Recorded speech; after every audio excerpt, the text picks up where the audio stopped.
네, 안녕하세요. 취업 성공을 꿈꾸는 여러분 반갑습니다. 저는 이민경 교수입니다.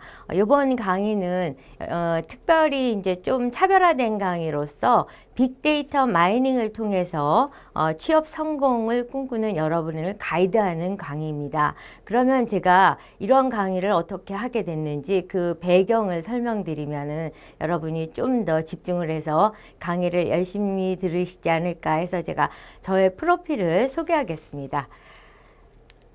제 프로필은 제가 신문방송학과 나왔습니다.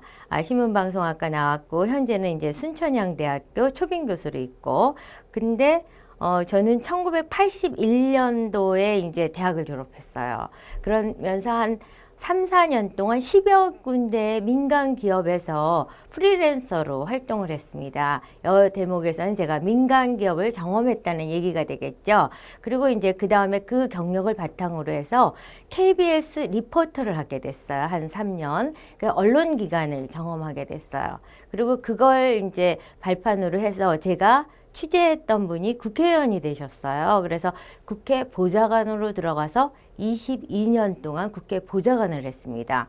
국회 보좌관이라는 직업은 공무원이 하는 정부기관을 감사를 하고 또 시내 직장이라고 하는 공사, 공단 뭐 이런 정부 산하기관을 감사하는 그런 역할을 하고 있습니다. 그러다 보니까 자연스럽게 민간기업과 언론사와 공기업 이런 거를 골고루 경험할 수 있는 기회를 가졌고요.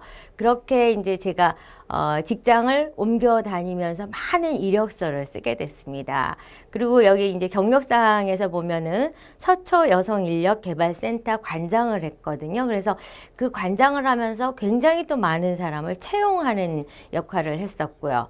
그리고 국회에서도 인턴 스쿨을 운영하면서 많은 젊은이들을 채용하면서 과연 어떤 사람을 회사는 원하고 있는지 그런 거에 대해서 알게 됐고, 젊은 사람들에게 자기 적성에 맞는 진로를 어떻게 가이드하면은 행복한 미래를 꿈꿀 수 있을까 하는 생각에 제가 국회 안에서 SL스쿨이라는 걸 만들었습니다. 그게 SL스쿨은 제가 그때 당시 모셨던 의원님이 손범규 의원님이셨고요. 그 다음에 이제 저는 이민경이고, 그래서 SL스쿨인데 많은 젊은이들이 국회 인턴을 원하거든요. 그래서 그 학생들을 취업에 관해서 가이드도 해주고 상담도 해주고 그러면서 많은 노하우가 쌓였어요.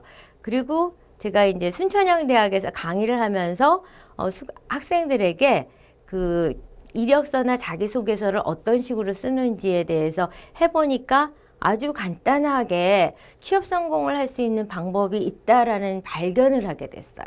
그래서 이 많은 거를 젊은 사람들하고 나눠야겠다 이런 생각을 하게 됐습니다. 잠깐 배경을 말씀드리고 여러분 우리 한번 취업 성공 다짐해 볼까요? 나는 취업 성공 할 수 있다! 여러분 한번 외쳐보세요. 혼자 좀 민망하시겠지만 외쳐보시고 그러면 이제 분명히 여러분 합격 화이팅을 외치게 되실 거라고 믿습니다.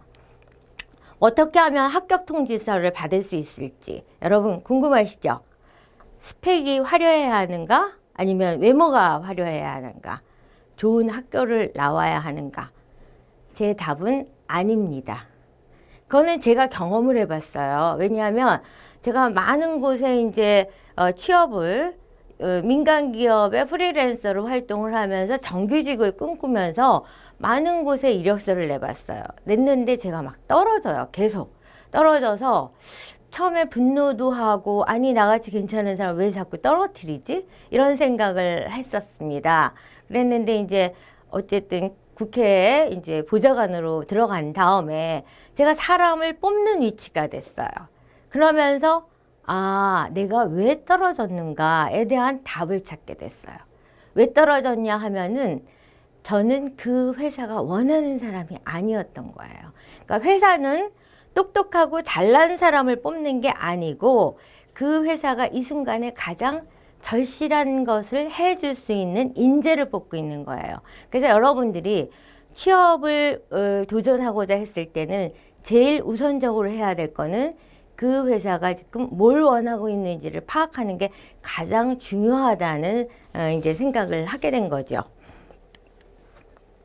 그래서 취업에 대한 불편한 진실을 제가 한번 정리를 해봤습니다. 여러분들이 알고 있는 사실과 실제 진실.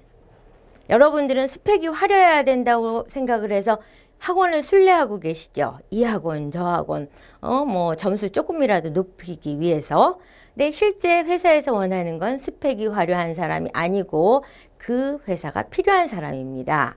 그 다음에 여러분들은 인상 좋은 사람, 뭐 인물 좋은 사람을 찾는다고 해서 성형외과를 아마 순례를 하고 이미지 변신을 위해서 노력을 할 겁니다. 물론 먹기 좋은 떡, 보기 좋은 떡이 먹기 좋다고 그런 부분도 뭐 무시할 수는 없다고 생각합니다. 그렇지만 회사가 중요하게 생각하는 건 인성이 좋은 사람입니다. 인성. 그리고 신뢰할 수 있고 충성심이 강한 사람.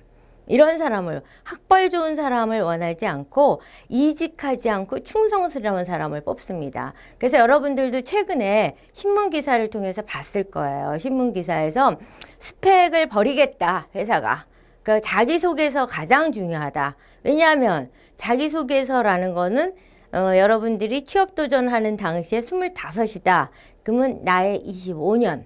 27이다. 그럼 나의 27년 하나의 자서전에 해당이 되거든요. 그래서 그 자서전을 통해서 과연 이 사람이 인성이 좋은 사람인가, 우리 회사를 위해서 충성스럽게 일할 수 있는 사람인가, 믿을 만한 사람인가, 이런 거를 이제 확인할 수 있는 거죠. 그리고 이제 요새 우리나라에 화두고 많은 청소년들이 추구하는 게 리더십 교육입니다. 리더십. 근데 여러분들이 그래서 생각할 때 리더십이 강한 사람을 뽑을 거라고 생각을 해요. 물론 리더십이 잠재되어 있는 사람은 필요하겠죠. 그렇지만 실제적인 진실은 뭐냐면 새로 뽑은 사람이 신입사원이 리더십이 많아서 소위 말해서 설쳐서 되겠습니까? 그래서는 안 되고 리더의 뜻을 잘 받들 사람을 뽑는다. 그래서 여러분들이 뭐 나는 어디 가서 반장을 했고 어디 가서 왕초했고 뭐 이런 걸 자기소개서에 잔뜩 써놓고 나는 리더십이 강하니까 뽑힐 것이다 라고 생각을 하는데, 실제적으로 뽑는 사람은 그 글을 읽으면서 이 녀석 소란스럽겠구만, 앉아서 일은 진득하게 하지 않고 여기저기 설치고 돌아다니겠구만, 이렇게 오히려 부정적인 생각을 할 확률이 굉장히 높습니다. 그래서 리더십이 있는 사람이라고 자기를 표현하기보다는 리더의 뜻을 잘 받드는 사람이라고 표현하려고 노력하는 게 필요하다고 생각이 들고요.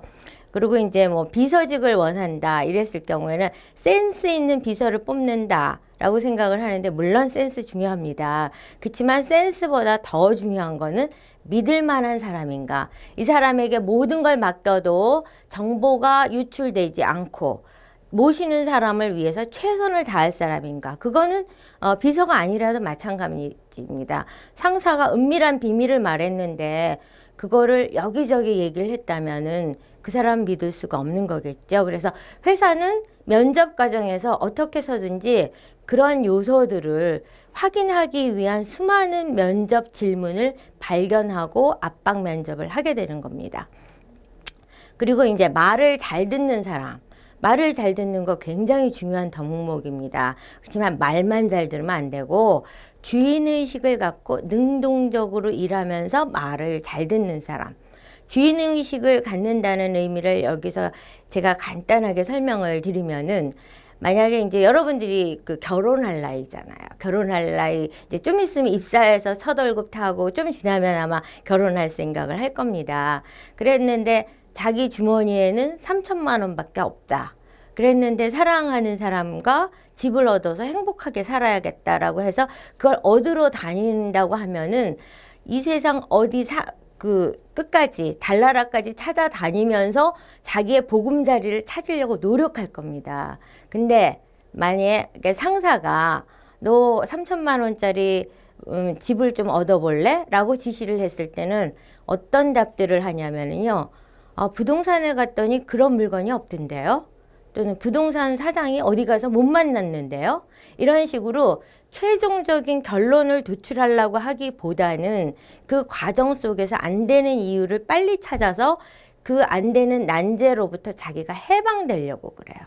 그런 많은 직원들을 경험한 인사 담당자 입장에서는 자기에게 주어진 일을 내일이기 때문에 꼭 해결하고야 말겠다라는 근성과 주인의식을 가진 사람이 과연 누군지 그걸 찾으려고 관심을 가질 겁니다. 그래서 회사가 찾는 거는 뭐 토익 토플이 몇 점이냐 이거보다는 자기 그 소개서 안에 이런 요소들을 얼마나 담고 있는가를 보고 있다는 거를 여러분이 유념해 주시기 바랍니다. 그래서 여기서 자기소개서가 굉장히 중요하다는 말을 거듭 강조합니다. 그 다음에 그럼 경쟁력 있는 사람으로 자신을 만들어야 되겠죠. 회사에 필요한 사람이라는 걸 자기소개서에서 보여줘야 합니다. 그리고 인성이 좋은 사람이라는 거를 자기소개서에서 보여줘야 돼요. 근데 제가 많은 자기소개서를 보면서 확인하는 게 어떤 오류를 범하냐면은요. 우리나라의 그 자기소개서 쓰는 사람들이 거의 비슷한 내용을 써요. 어떤 거냐. 엄격한 아버지와 자상한 엄마 밑에서 가정교육 잘 받았고 대인관계 원만하고 적극적이고 솔선수범하고 뭐 이런 식으로 해서 좋은 단어를 잔뜩 어디서 퍼왔는지 다 해서 나열을 해요. 그래서 마치 그 성형미인이 성형외과에서 다 찍어갖고 나온다든가 아니면은 대량 생산하는 과자 공장에서 과자가 나와 있는 모습같이 천편일률적인 자기소개서를 쓰거든요. 그래서 여러분들은 그 자기소개서를 쓰느냐고 굉장히 애를 많이 썼지만 그냥 쓰레기통에 던져지는 자기소개서를 쓰고 있는 경우가 굉장히 많습니다. 그러면은 어떻게 쓰냐? 나는 적극적입니다를 단어로 나는 적극적입니다라고 해서 읽는 사람에게 강요하지 마세요. 어떻게 하냐면 나의 적극적인 구체적인 사례를 거기에서 나눴던 대화, 거기에서 친구와 맺었던 관계, 뭐 조직 속에서의 역할 이런 거를 아주 뭐라 그럴까 스케치하듯이 그림으로 치자면 스케치를 하듯이 상세하게 기재를 해서 그걸 읽은 사람이 보고 정말 이 사람은 적극적인 사람이네, 창의적인 사람이네, 도전적인 사람이네 이런 식으로 해서 그 여러분이 쓴 자기소개서 내용 안에는 적극적이다, 창의적이다, 도전적이다라는 표현을 하나도 안 썼음에도 불구하고 읽는 사람이 다 읽은 마지막 피어리드를 읽으면서 머릿속에 적극적인 사람이구나라고 해석을 하게끔 자기소개서를 써야 된다는 점을 말씀드립니다. 그리고 이제 또 경쟁력 있는 자신으로서 만드는 방법이 이직하지 않는 충성스러운 자기소개서를 써야 돼요. 왜 제가 앞서서도 이직하지 않는 충성스러운 사람이라는 걸 강조하는 이유는 여러분들이 지금 많은 사람들이 소위 말하는 대기업 스펙을 화려하게 그 대기업에 맞춰서 도전들을 하고 있습니다. 그리고 공무원이나 공사에 도전을 하고 있습니다. 그렇지만 취업 지망생에 비해서 거기서 받아들일 수 있는 자리는 굉장히 작습니다. 그래서 거기에 합격할 수 있는 사람은 아주 소수고 나머지는 중소기업에 취업을 하게 돼요.